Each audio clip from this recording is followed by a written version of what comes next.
General Gregor MacGregor, 24th of December 1786 to 4th of December 1845, was a Scottish soldier, adventurer, confidence trickster. He attempted from 1821 to 1837 to draw British and French investors and settlers to Poyais, a fictional Central American territory he claimed to rule as the Cazique. You couldn't make this up, could you? But he did.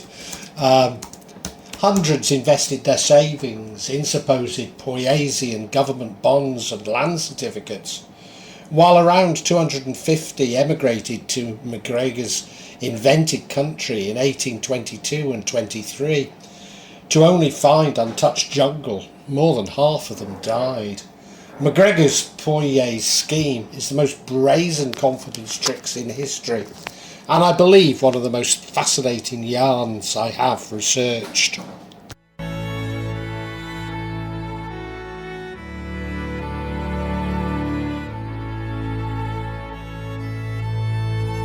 Gregor MacGregor was born in 1786 at his family's ancestral home in Stirlingshire.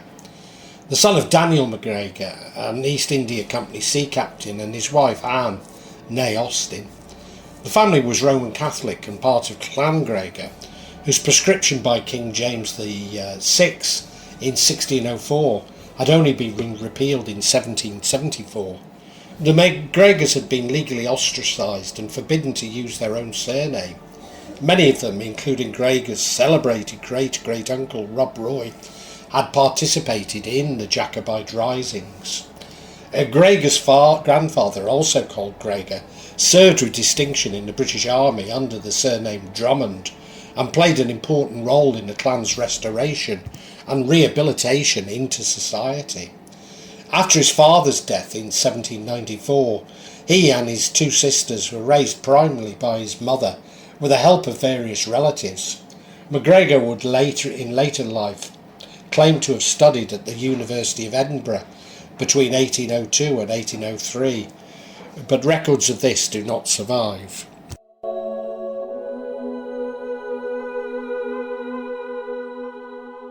MacGregor joined the British Army at 16 in April 1803. His family purchased him a commission as an ensign in the 57th West Middlesex Regiment of Foot.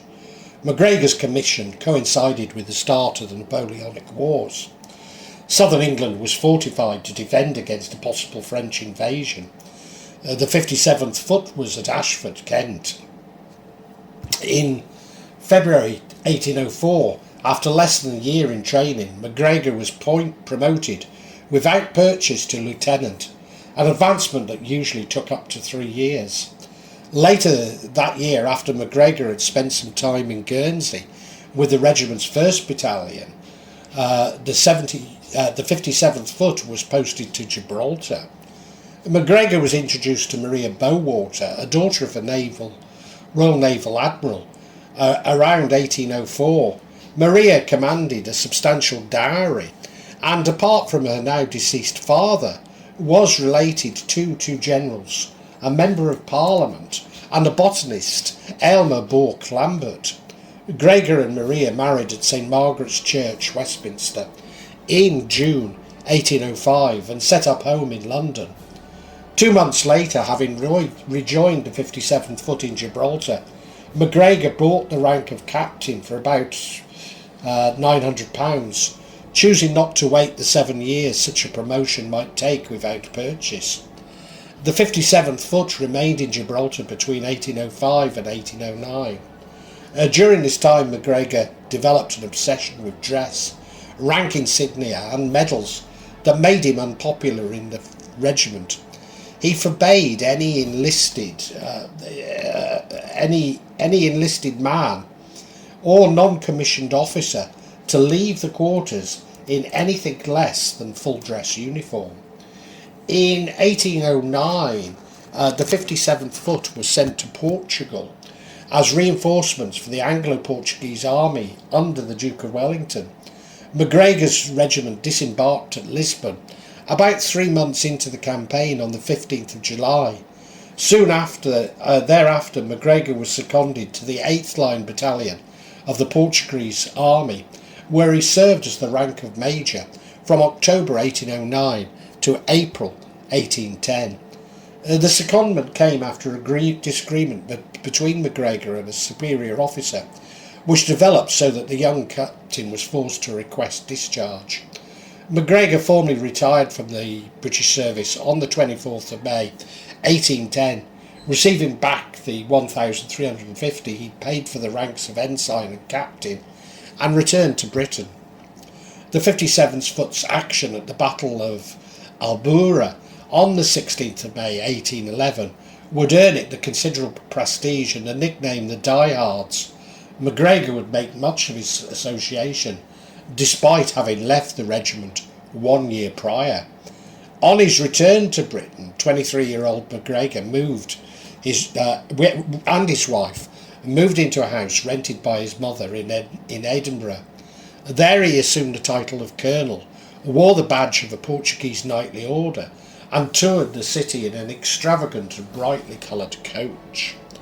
After failing to attain high status in Edinburgh, MacGregor moved back to London in 1811 and began styling himself as Sir Gregor MacGregor, Bard, falsely claiming to have succeeded to the MacGregor clan chieftainship. In December 1811, Maria MacGregor died, and thus MacGregor lost his source of income from the Bowater family.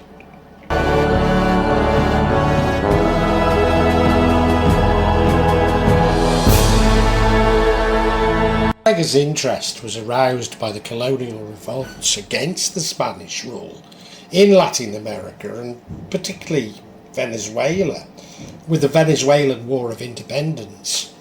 The Venezuelan revolutionary General Francisco de Miranda had been feted in London society during his recent visit, and may indeed have met with MacGregor.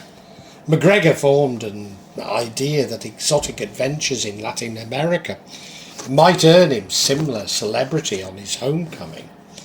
He sold the small Scottish estate he'd inherited from his father and grandfather and sailed for South America in early 1812. On the way he stopped in Jamaica, where he attempted to settle amongst the planters and traders, but having no introductory letters to that place, he was not received into society. After a comfortable stay in Kingston, he sailed for Venezuela and disembarked there in April 1812. MacGregor arrived in the Venezuelan capital Caracas a fortnight after much of the city had been destroyed by an earthquake. With swathes of the country under the control of advancing royalist armies, the revolutionary government was losing support and starting to fracture.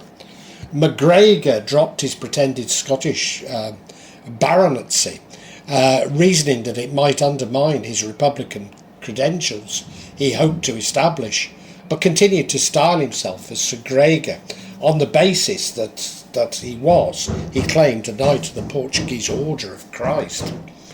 He offered his services directly to Miranda in Caracas.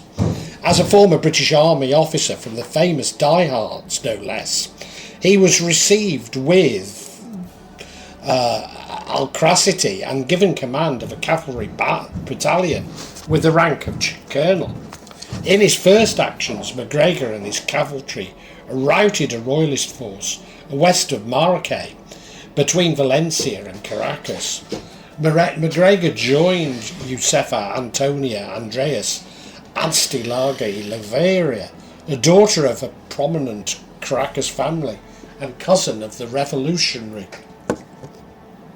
Simon Bolivar, in Maracay on the 10th of June 1812. By the end of the month, Miranda had promoted MacGregor to Brigadier General, but in July, after the Royalists took the port of Puerto Cabello from Bolivar, the Republic capitulated. In the chaos that ensued, Miranda was captured by the Spanish, while remnants of the Republican leadership, including MacGregor with Yusefa were evacuated to the Dutch island of Caraco. Bolivar joined them there later in the year. With Miranda imprisoned in Spain, Bolivar emerged as the new leader of the Venezuelan independence movement. He resolved that they would have some time to prepare before returning to the mainland. Growing bored in Caraco, MacGregor decided to offer his services to General Antonio Narino's Republican armies in Venezuela's western neighbour, New Granada. He escorted Josefa to lodgings in Jamaica, then travelled to Narino's base in Tunwa in the eastern Andes. Miranda's name won the Scotsman a commission in the service of New Granada, with command of 1,200 men in the Socorro district near the border with Venezuela. MacGregor introduced the European system of tactics and considerably improved the discipline of the troops, but some under his command disliked him.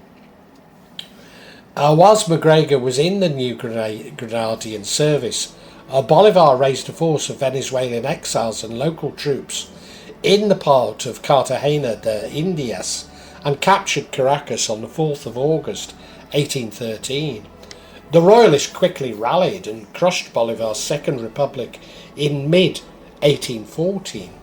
Narino's New Granadian nationalists surrendered around the same time. MacGregor withdrew to Cartagena, which was still in revolutionary hands, and at the head of native troops destroyed hamlets, local infrastructure, and produce to prevent the Spanish from using them. A Spanish force of about 6,000 landed in August 1815 and laid siege to the city after repeatedly failing to overcome the 5,000 defenders they deployed to subdue the fortress by blockade. By November 1815, there remained in Cartagena de Indias only a few hundred men capable of fighting. Defenders with the aid of the French corsair Louis Michel Ari resolved to use the dozen gunboats they had to break through the Spanish fleet to the open sea, abandoning the city to the Royalists. MacGregor was chosen as one of the three commanders of this operation.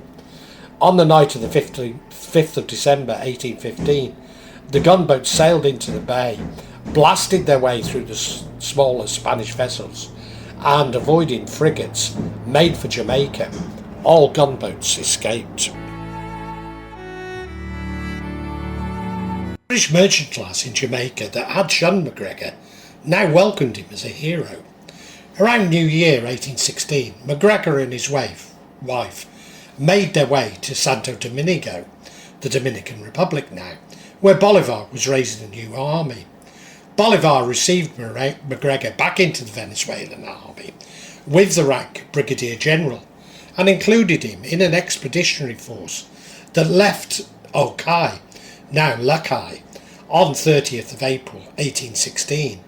MacGregor took part in the capture of the port town of Cuperano, as second in command of Manuel Pria's column, but is not mentioned in a record of the battle prepared by Bolivar's staff. After the Spanish were driven from many central Venezuelan towns, MacGregor was sent to the coast west of Caracas to recruit native tribesmen in July 1816. On the 18th of July, 8 days after the numerically superior Royalist counter and broke Bolivar's main force at Cabrera, and MacGregor resolved to threaten to retreat hundreds of miles east to Barcelona. Two pursuing Royalist armies harried MacGregor constantly as he retreated across the country, but failed to break his rear guard.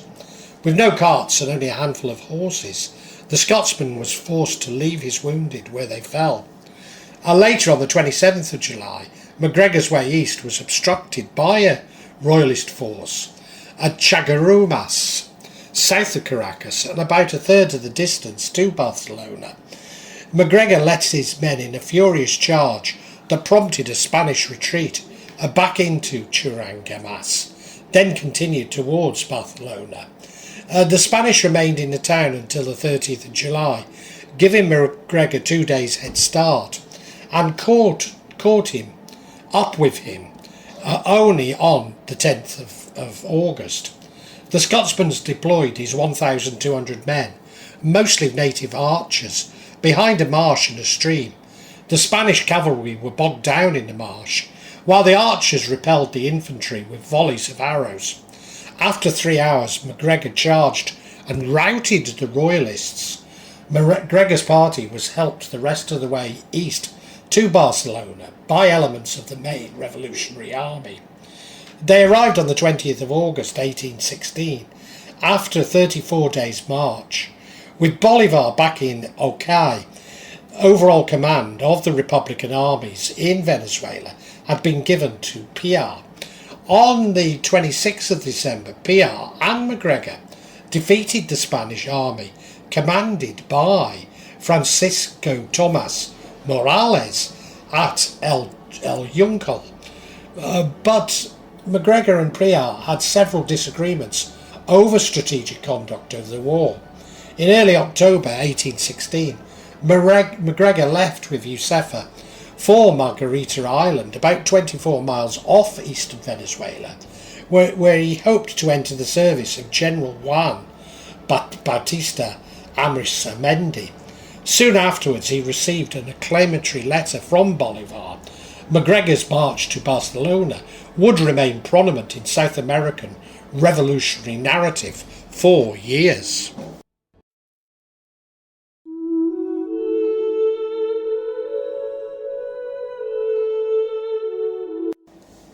Arizmendi suggested to MacGregor that capturing one of the ports in Florida, which were then Spanish colonies, might provide an excellent springboard for Republican operations elsewhere in Latin America. MacGregor liked the idea, and after an abortive attempt to recruit in Haiti, sailed with Josefa to the United States to raise money and volunteers. Soon after he left in early 1817, a further congratulatory letter arrived in Margarita from Bolivar, promoting MacGregor to divisional general, awarded him the Orden dos Libertadores, and asking him to return to Venezuela. MacGregor remained ignorant of this for 2 years. On the 31st of March 1817 in Philadelphia, MacGregor received a document from Lino de Clemente, Pedro Gall and Martin Thompson, each of whom claimed to speak for one or more of the Latin American republics. They called themselves the deputies of Free America and called upon MacGregor to take possession of the Floridas as soon as possible. Florida's proposed fate was not specified. MacGregor presumed that the Floridians would seek US annexation, as they were mostly of non-Spanish origin, and the US would quickly comply. He thus expected to at least covert support from the US government. MacGregor raised several hundred armed men for this enterprise in the mid-Atlantic states, South Carolina and particularly Savannah, Georgia. He also raised $160,000 by the sale of scrips to investors, promising them fertile acres in Florida or their money back in interest. He determined to first attack Ferrandina, a small settlement with a fine harbour at the very northern tip of Amelia Island, which contained about 40% of East Florida's population. He expected little or no resistance from the tiny Spanish garrison there. MacGregor left Charleston in a ship with fewer than 80 men, mostly US citizens. He held the landing party personally on 29th of June 1817. The Spanish commander at Fort San Carlos, with 52 men and several cannon, vastly overestimated the size of MacGregor's force and surrendered without either side firing a shot. Few of Amelia's residents came out to support MacGregor, but at the same time there was little resistance. Mostly simply left for mainland Florida or Georgia. MacGregor raised the flag showing a green cross with a white field of the Green Cross of Florida, and issued proclamations on 30th of June urging the island's inhabitants to return and support him. This was largely ignored, as a second proclamation in which MacGregor congratulated his men on their victory and exhorted them free to the whole of the Floridas from tyranny and oppression. MacGregor announced a Republic of the Floridas under the government headed by himself. He attempted to tax the local pirates' booty at an Admiralty Court and tried to raise money by seizing and selling dozens of slaves found on the island. But morale among his troops plummeted when he prohibited looting. Most of his recruits were still in the US. American authorities prevented most of them from leaving port, and MacGregor was only able to muster only 200 on Amelia. His officers clamoured for an invasion of mainland Florida, but he insisted he did not have enough men, arms or supplies. 18 men were sent to a reconnoitre around St. Augustine in late July 1817, were variously killed, wounded or captured by the Spanish. Discipline disintegrated amongst MacGregor's troops, who were first paid in Amelia dollars that he had printed, and later not at all. The Spanish forces congregated on the mainland opposite Amelia, and MacGregor and most of his officers decided on the 3rd of September 1817 that the situation was hopeless and that they would abandon the venture. MacGregor announced to the men that he was leaving, turning over command to one of his subordinates, a former Pennsylvania congressman named Jared Irwin, and he boarded the Morgania with his wife on 4th of September 1817. 2 weeks later, the MacGregors arrived in Nassau in the Bahamas, where he arranged to have commemorative medallions struck bearing the Green Cross motive and the Latin inscription Aemilia Veni Vidi Vici and Duce MacGregio Libertas Floridium. He made no attempt to repay those who funded the Amelia expedition. Irwin's troops defeated 2 Spanish assaults and were then joined by 300 men under Louis Michel Aury, who held Amelia for 3 months before surrendering to American forces, who held the island in trust for Spain until the Florida Purchase in 1819.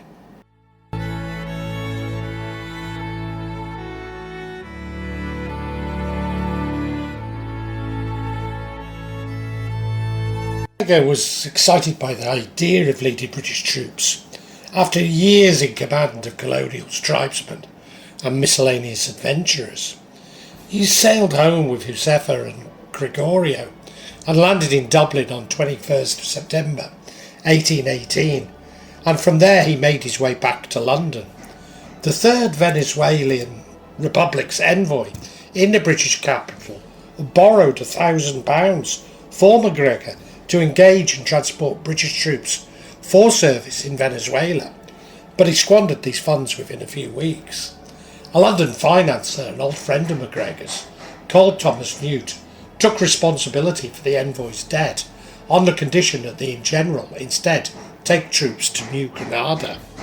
MacGregor funded his expedition through sale of commissions at rates cheaper than those offered by the British Army, and assembled enlisted men through a network of recruiters across the British Isles, offering volunteers huge financial incentives. MacGregor sailed for South America on the 8th of November 1818 aboard a former Royal Naval brigantine renamed the Hero.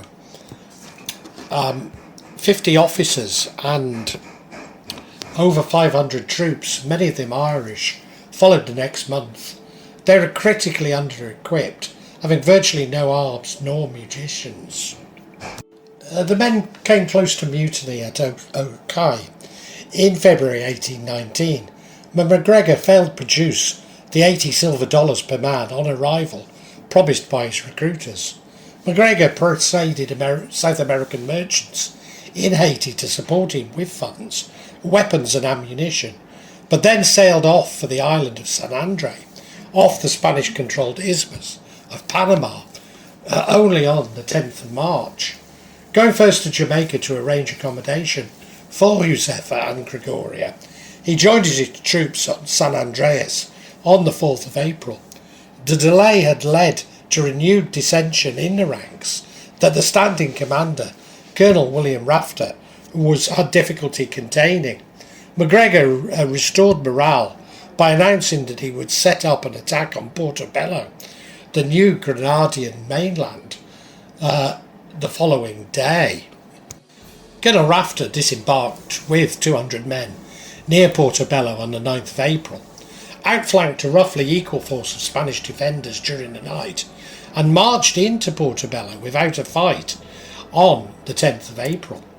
MacGregor, watching from one of his ships with Woodbine, to whom he had given the rank of colonel, quickly came ashore as he sighted Rafter's signal of victory. Rafter urged MacGregor to march on Panama City, but MacGregor devoted most of his attention to the particulars of new chivalric orders of his design, the emblem of which would be a green cross. The troops began mutinous again after more promised money failed to materialise. MacGregor eventually paid each man $20, but this did little to restore discipline. The lack of patrolling by MacGregor's troops allowed the Spanish to march straight into Portobello early on the 30th of April 1819. MacGregor was still in bed when the Spanish found his riflemen drilling in the main square and opened fire. Awoken by the noise, MacGregor threw his bed and blankets from the window onto the beach below and jumped onto them, then attempted to paddle out to his ships on a log. He passed out and would probably have drowned had he not been picked up and brought aboard the hero by one of his naval officers.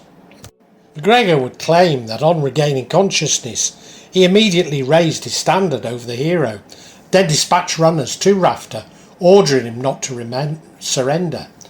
The version of events favoured by Sinclair is that Rafter received orders to this effect only after he had contacted MacGregor on the hero. Rafter in the fort with 200 men kept up a steady barrage and waited for his commander to fire on the royalists from the ships, but to the colonel's astonishment, MacGregor insisted his fleet turn about and made for the high seas. Abandoned, Colonel Rafter and the remnants of MacGregor's army had no choice but to surrender, and most of the surviving officers and troops entered miserable existences in captivity. Rafter was ultimately shot with 11 other officers for conspiring to escape.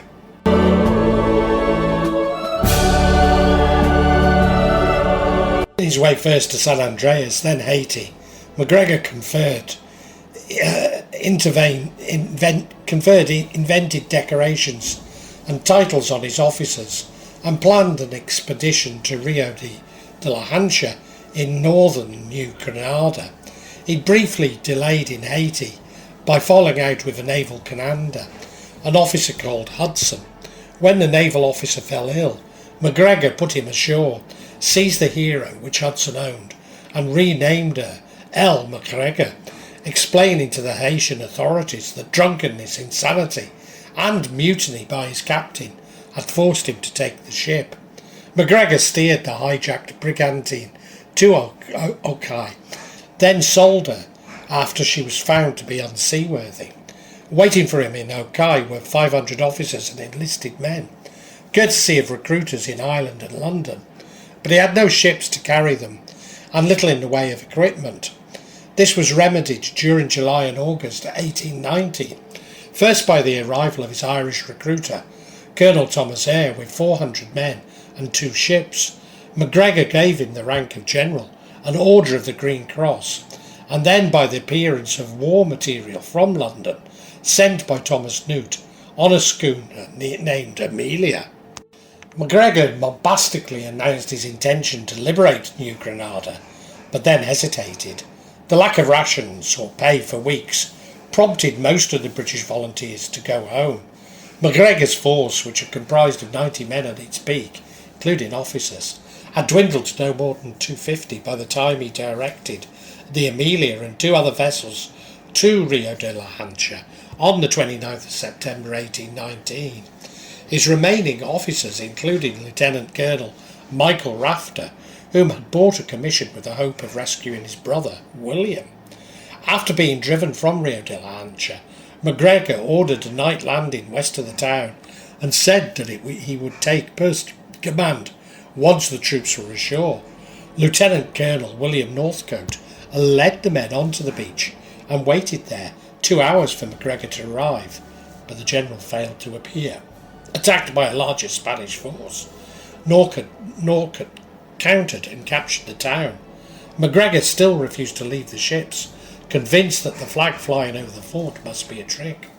Even when Northcote rowed out to tell him to come to the port, MacGregor would not step ashore for over a day.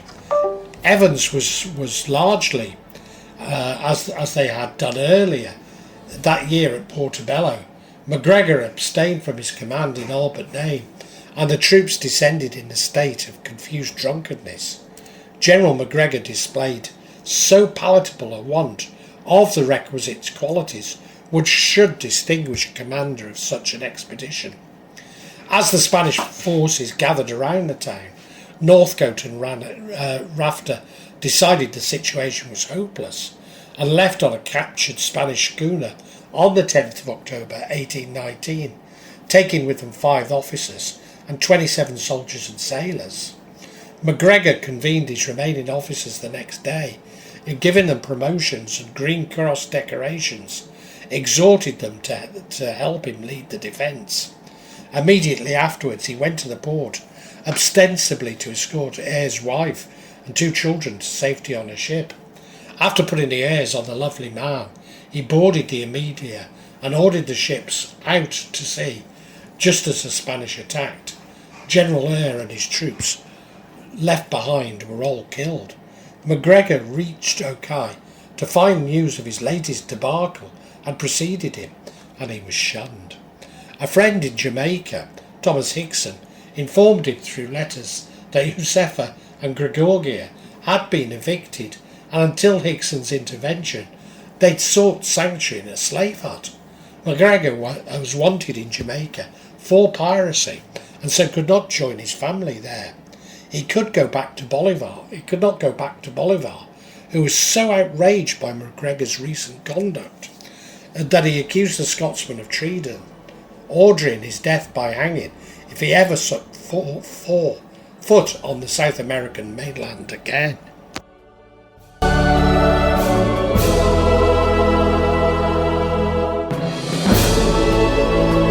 MacGregor's next known location is at the court of King George Frederick Augustus of the Mosquito Coast, at Cape Gracias a Dios on the Gulf of Honduras in April 1820.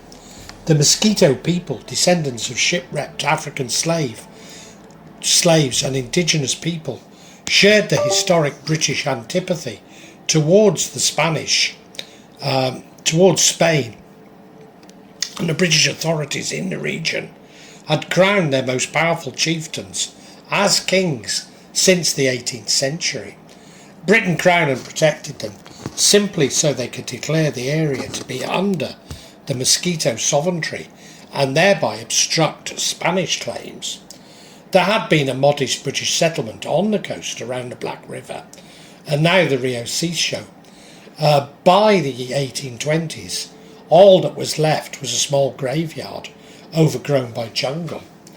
On the 29th of April 1820, George Frederick Augustus signed a document granting MacGregor and his heirs a substantial swathe of Mosquito territory, 8 million acres, an area larger than Wales, in exchange for rum and jewellery. The land was unfit for cultivation and could sustain little in the way of livestock. MacGregor dubbed this area Poyais, after the natives of the highlands around the Black River's source, the Paya or Poya people, today called the Peish, and in mid-1821 appeared back in London, calling him the Cazique of Poyais, Cazique, a Spanish-American word for a native chief. He claimed to have been created by the Mosquito King, but in fact both the title and Poyais were his own invention. In the climate of constantly shifting in Latin America, it seemed so implausible, did not seem so implausible that there might be a country called Poyais, or a decorated general like MacGregor might be its leader.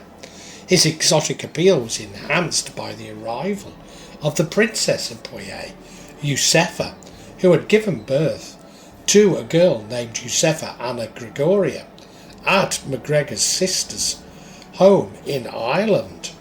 The MacGregor said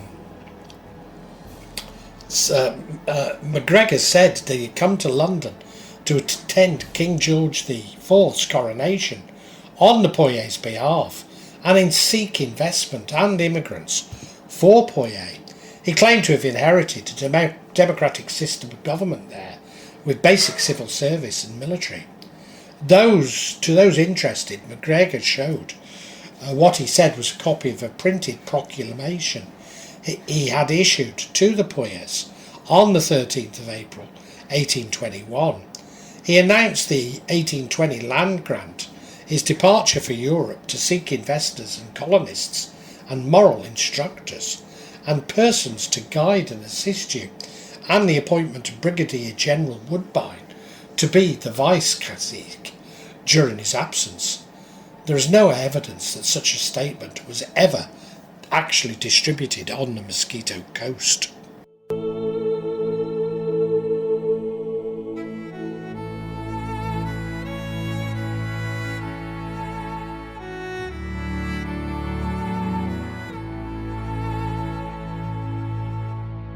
MacGregor devised a tricameral parliament and other convoluted constitutional arrangements for Poyais, drew up commercial and banking mechanisms and designed distinctive uniforms for each regiment of the Poyaisian army. His imaginary country had an honour system, landed titles, a coat of arms, doubly supported by Poyais and the unicorns, and the same green cross flag that he'd used for Florida. By the end of 1821, Major General William John Richardson had not only accepted MacGregor's fantasy, but become an active ally, providing his attractive estate at Oakwood, Wanstead, to the British base of the supposed Poyaisian royal family. MacGregor gave Richardson the Order of the Green Cross, commissioned him into the Poyaisian Royal Regiment of Horse Guards, and appointed him charge d'affaires of the Poyaisian legation at Dowgate Hill in the City of London, the top representative of Poyais in Britain. Richardson's letter of credence from George I, Sovereign Prince of State of Poyais, was presented from Gregor I, Sovereign Prince of State of Poyais, was presented to George IV. MacGregor had a Poyaisian offices set up in London, Edinburgh and Glasgow to sell impressive-looking land certificates, initially handwritten but later printed to the general public, and to coordinate prospective emigrants. Amid a general growth in the British economy following the Battle of Waterloo and the end of the Napoleonic Wars, interest rates were dropping, and the British government bond, the Consul, offered rates of only 3% per annum on the London Stock Exchange. Those wanting a higher rate of return invested in more risky foreign debt. After continental European bonds were popular in the immediate post-Waterloo years, the Latin American revolutions brought a raft of new alternatives to the London market, starting with the $2 million loan issued for Gran Colombia, incorporating both New Granada and Venezuela in March 1822. Bonds for Colombia, Peru, Chile and others, offering interest rates as high as 6% per annum, made Latin American securities extremely popular on the London market, a trend on which a nation like Poyais, described by MacGregor, would be ideally positioned to capitalise. MacGregor mounted an aggressive sales campaign. He gave interviews in national newspapers, engaged publicists to write advertisements and leaflets, and had Poyais-related ballads sung on the streets of London, Edinburgh and Glasgow. His proclamation to the Poyais was distributed in a handbill form. In mid-1822 there appeared in Edinburgh and London, a 355-page guidebook, chiefly intended for the use of settlers, ostensibly the work of Captain Thomas Strangeways, aide-de-camp to the Cazique, but actually either written by MacGregor himself or by his accomplices. MacGregor's publicists described the Poyais climate as remarkably healthy, agreeing admirably with the constitution of Europeans. It was supposedly a spa destination for sick colonists from the Caribbean. The soil was so fertile that a farmer would have 3 maize harvests a year, or grow cash crops such as sugar or tobacco without hardship. Detailed projections at the sketch's end forecast profits of millions of dollars. Fish and game was so plentiful that a man could hunt and fish for a single day and bring back enough to feed his family for a week. The natives were not just cooperative, but intensely pro-British. The capital was St. Joseph, a flourishing seaside town of wide paved boulevards, colonnaded buildings and mansions, inhabited by as many as 20,000. St. Joseph's had a theatre, an opera house, a domed cathedral. There was also a bank of Poyais, the Poyaisian House of Parliament, and a royal palace. A reference was made to a projected Hebrew colony. The sketch went so far as to claim that the rivers of Poyais contained globules of pure gold. MacGregor's calculation that official-looking documents and the printed word would convince many people proved correct. The meticulous detail in the leather-bound sketch and the cost of having it printed did much to dispel lingering doubts. Poyaisian land certificates at 2 shillings and 3 per acre, roughly equivalent to a working man's daily wage at the time, were perceived by many as an attractive investment opportunity. There was enough demand for the certificates that MacGregor was able to raise the price to 2 shillings and 6 per acre in July 1822, then gradually to 4 shillings per acre, without diminishing sales. According to MacGregor, about 500 had bought Poyaisian land by early 1823. The buyers included many who'd invested their life savings. Alongside the land certificate sales, MacGregor spent several months organising the issue of Poyaisian government loan at the London Stock Exchange. A precursor to this, he registered his 1820 land grant to the Court of Chancery on the 14th of October 1822.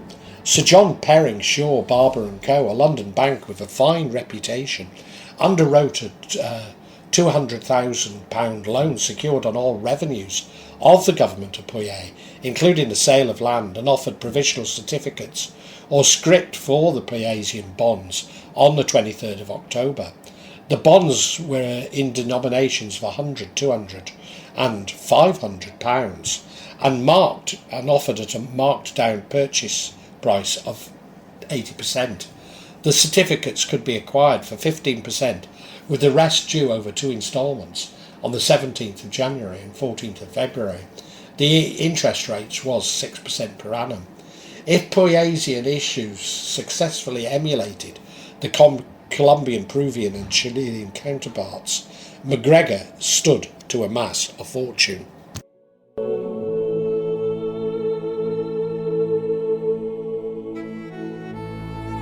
Settlers, MacGregor deliberately targeted his fellow Scots, assuming that they would be more likely to trust him. Their emigration served to reassure potential investors in the Poyaisian bonds and land certificates, firstly that the country was real and that it was being developed and would provide monetary returns. MacGregor told would-be colonists that he wished to see Poyais populated with Scots as they possessed the necessary hardiness and character to develop the new country.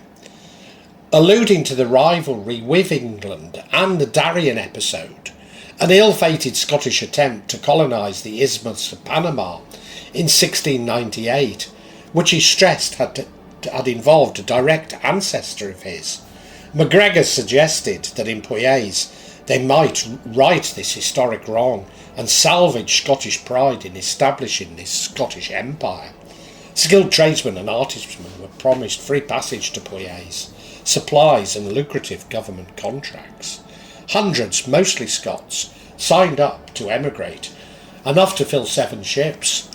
They included a City of London banker named Morgan, who was to head the Bank of Poyais, doctors, civil servants, young men whose families had brought them commissions in the Poyaisian army and navy, and an Edinburgh cobbler who accepted the post of official shoemaker to the Princess of Poyais.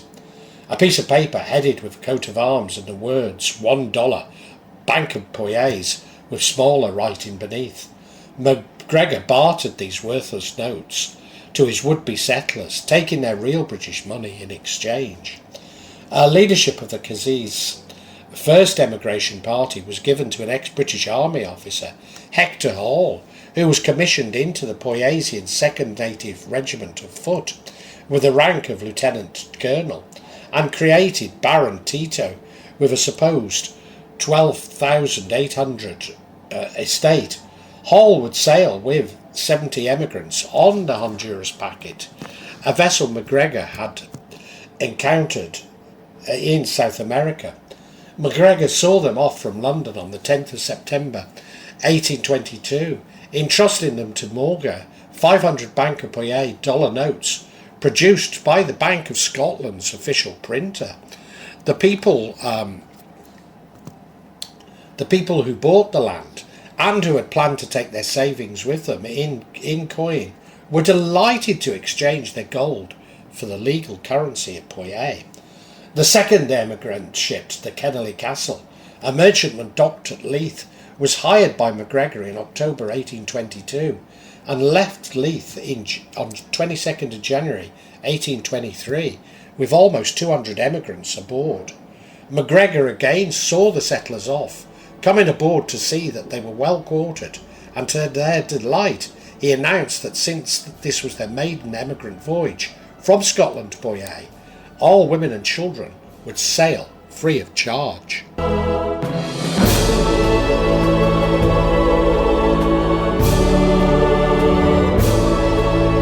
Claiming royal status at Cazique, MacGregor attempted to disassociate himself from the Latin American Republican movement and his former comrades there, and from the late 1822 made discreet overtones towards the Spanish government regarding cooperation in Central America. The Spanish paid him little notice. The Poyaisian bonds price remained fairly steady until the Colombian government suggested that his London agent might have exceeded his authority when he arranged the £2 million loan. When this representative suddenly died, the frantic buying of South America's securities was abruptly replaced by equally restless selling. The Cazique's cash flow was all but wiped out when most of those who had bought the Poyaisian scrip did not make their payments due in January. While the price of the Colombian bonds steadied and eventually rose again, the Poyaisian securities never recovered. By late 1823, they were traded for less than 10% of their face value.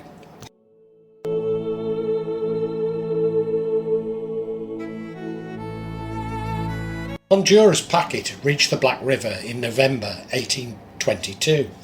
The emigrants set up camp on the shores, assuming that the Poyaisian authorities would soon contact them. They sent numerous search parties, one guided by natives who recognised his name St. Joseph, found some long-forgotten foundations and rubble. Hall quickly came to the private conclusion that MacGregor must have duped them, but reasoned that announcing such concerns prematurely would only demoralise the party and cause chaos. A few weeks after their arrival, the captain of the Honduras packet abruptly and unilaterally sailed away amid a fierce storm. The emigrants found themselves alone, comforting the settlers with vague assurances that the Poyaisian government would find them if they just stayed where they were. Hall set out for Cap Gracia ad Dios, hoping to make contact with the Mosquito King or find another ship.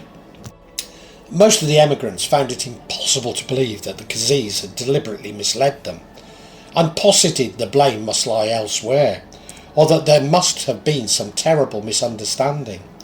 without proper food and water and a failure to take the requisite sanitary precautions, brought on imminent fever and dysentery.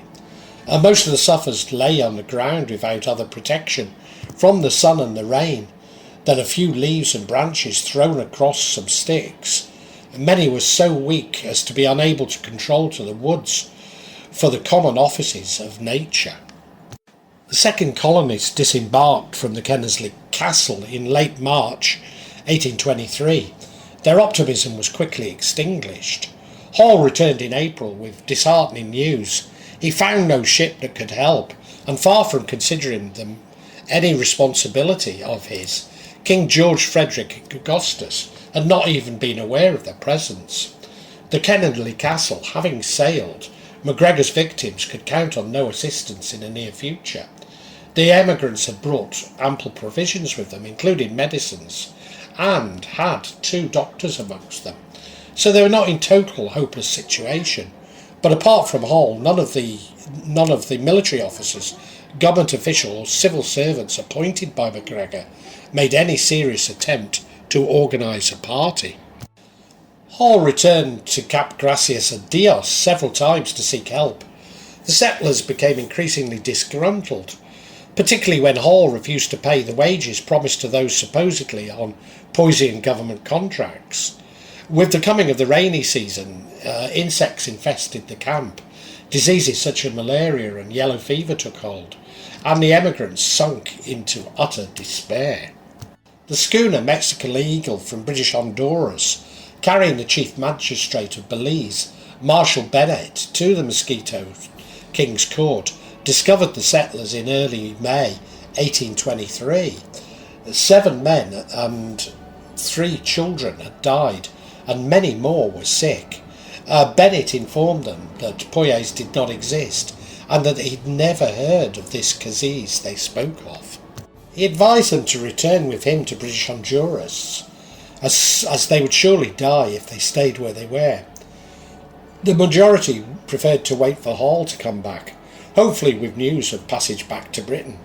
About half a week later, Hall returned with the Mosquito King, who announced that MacGregor's land grant was revoked forthwith. He had never granted MacGregor the title of Cazique, he said, nor given him the right to sell land or raise loans against it.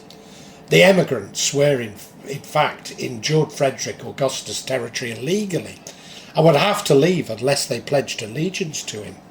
All of the settlers left, except for 40, who were too weakened by disease to make the journey. Transported aboard the cramped Mexican Eagle, the lack of space necessitated 3 trips. The emigrants were in miserable shape when they reached Belize, and in most cases had to be carried from the ship.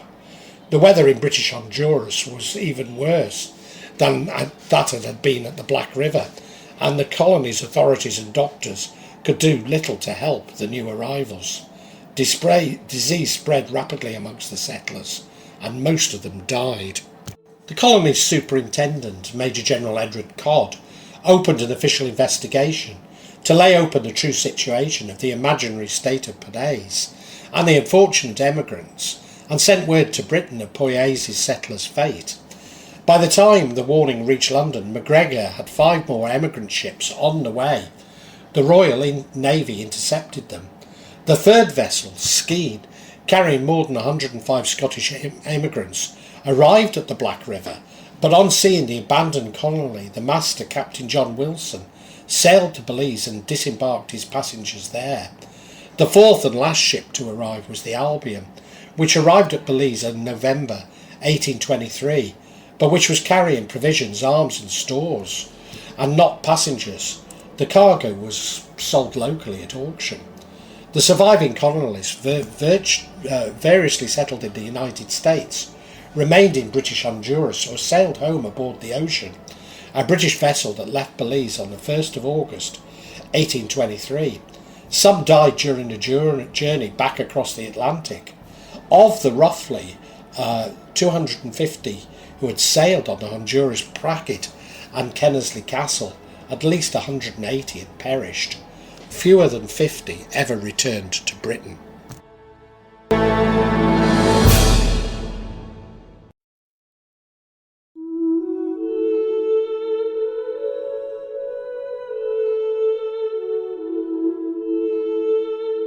MacGregor left London shortly before the small party of Poyais survivors arrived home on the 12th of October 1823. He told Richardson that he was taking Josefa to winter in Italy for the sake of her health, but in fact his destination was Paris. The London press reported extensively on the Poyais scandal over the following weeks and months, stressing the colonists' travails and charging that MacGregor had orchestrated a massive fraud. 6 of the survivors, including Hastie, who had lost two of his children during the ordeal, claimed that they were misquoted in these articles, and on the 22nd of October signed an affidavit insisting that the blame lay not with MacGregor, but with Hall and the other members of the emigrant party. MacGregor asserted that he himself had been defrauded, alleged embezzlement by some of his agents, and claimed covetous merchants in British Honduras were deliberately underlining the development of Poyais as it threatened their profits. Richardson attempted to console Poyais survivors, vigorously denied the press claims that the country did not exist, and issued a libel writ against some of the British newspapers on MacGregor's behalf.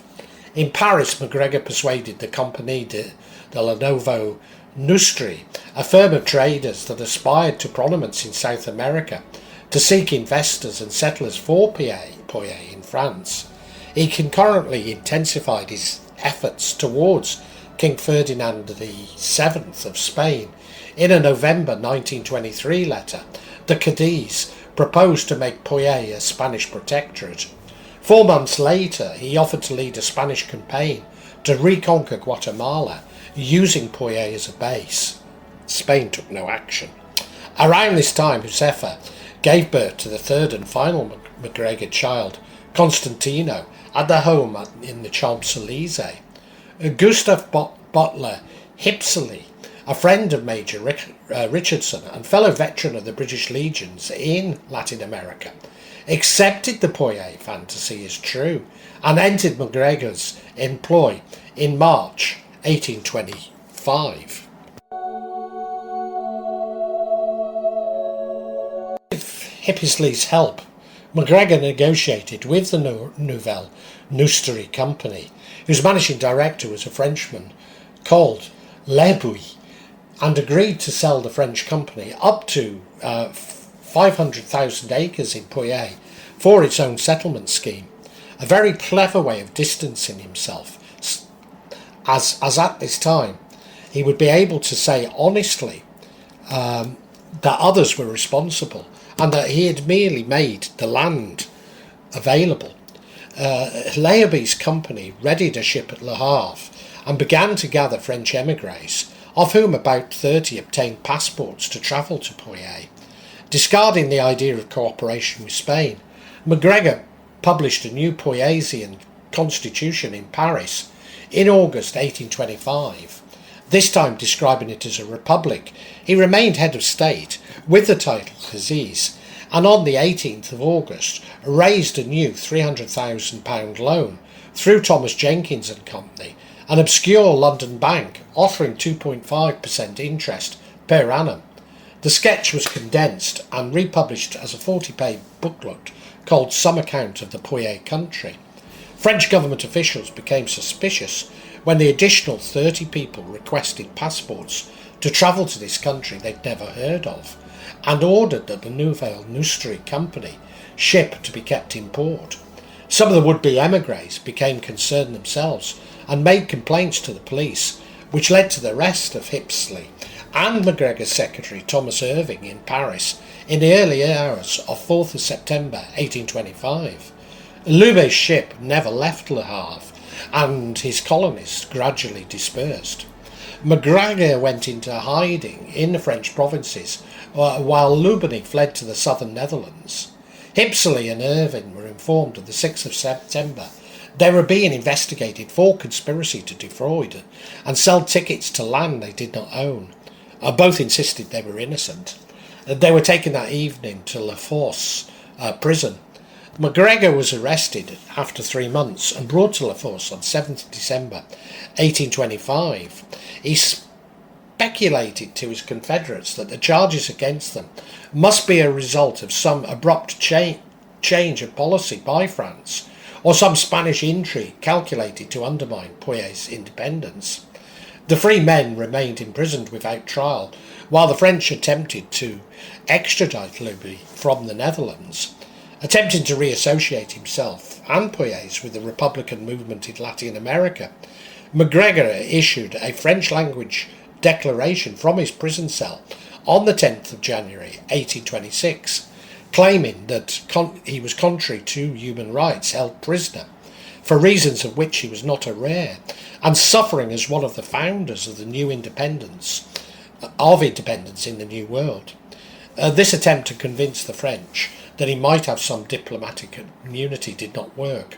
The French government and police ignored the announcement. The three Britons were brought to trial on the 6th of April 1826. Lubbe, still in the Netherlands, was tried in absentia.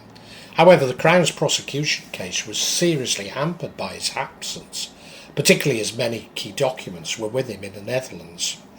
The prosecutor alleged a complex conspiracy between MacGregor, Lubbe, and their associates to profit personally from the fraudulent land concession and loan prospectus. MacGregor's lawyer, a Frenchman called Merilou, asserted that if anything untoward had occurred, the missing managing director should be held culpable.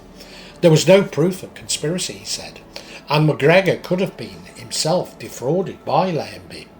The prosecutor concluded there was insufficient evidence to prove his case, complimented MacGregor for his cooperation with the investigation fairly and openly, and withdrew the charges.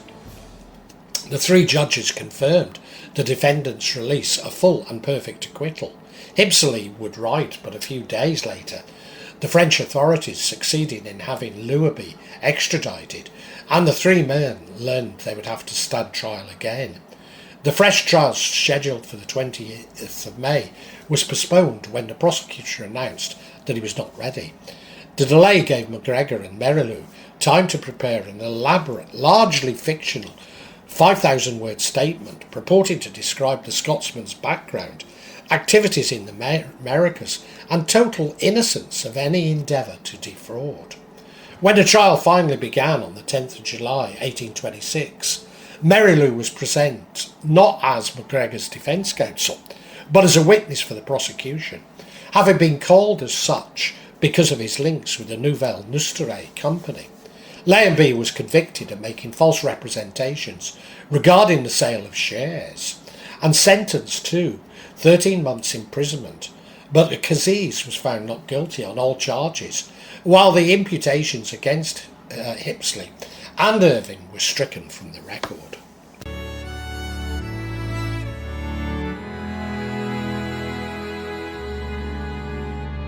MacGregor moved his family back to London, where the four-year following the Poyais survivors' return had died down.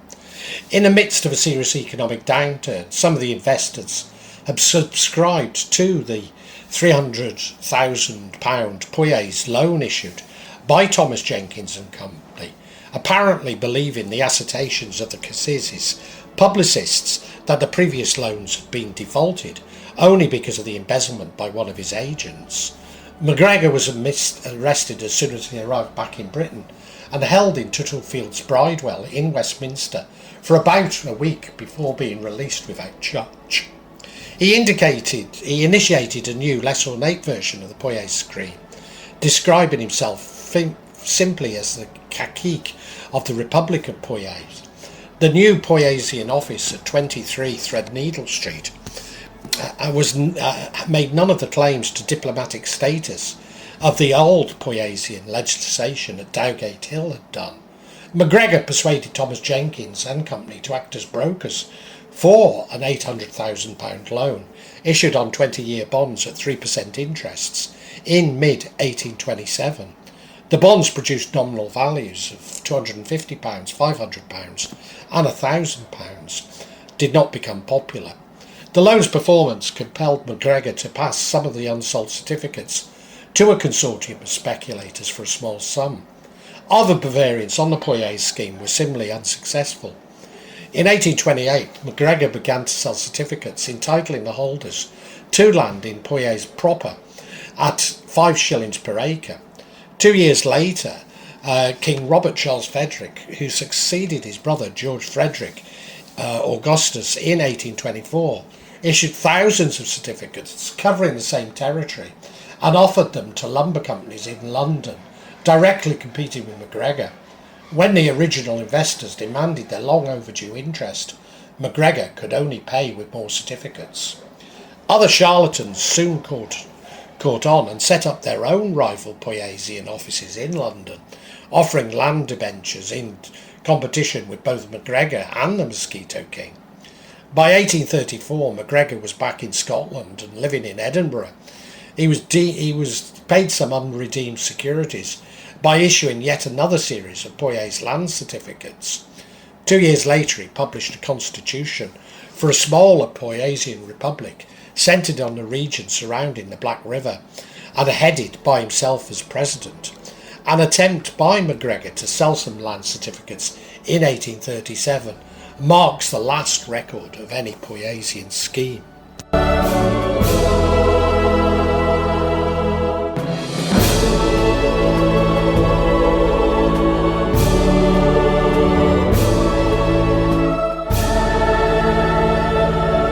He left for Venezuela, where he resettled in Caracas, and in October 1838 applied for citizenship and restoration of his former rank in the Venezuelan army, with back pay and a pension.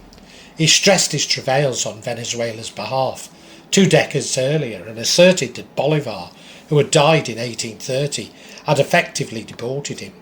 Defence Minister Rafael Urdaneta, who served alongside MacGregor during the Okai expedition of 1816, asked the Senate to look upon the Scotsman's application favourably, as he had enlisted in our ranks from the very start of the War of Independence and ran the same risks as all the patriots of that disastrous time, meriting promotions and respect because of his excellent personal conduct.